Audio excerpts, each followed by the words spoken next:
Hello hi नमस्कार. तुमचं स्वागत आहे माझ्या यूट्यूब चॅनलमध्ये. आणि आज आपण बघणार आहोत बेसनाचे लाडू.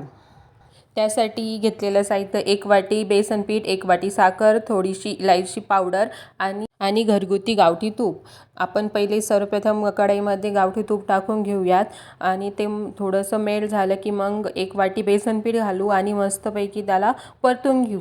आणि मंद आचेवरच परतायचं.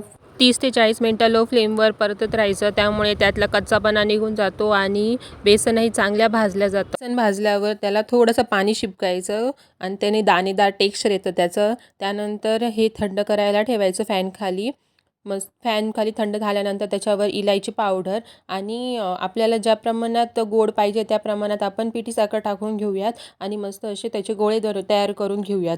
सर्व गोळे असे मस्त वळून घ्यायचे, लाडूचा आकार द्यायचा त्याला. आणि मग बघा किती छान दिसत आहे. हे लाडू पहिल्यांदाच ट्राय करायचे त्यांच्यासाठी तर हे प्रमाण एकदम उत्तमच आहे. तर व्हिडिओ आवडल्यास नक्की सबस्क्राईब करा. धन्यवाद.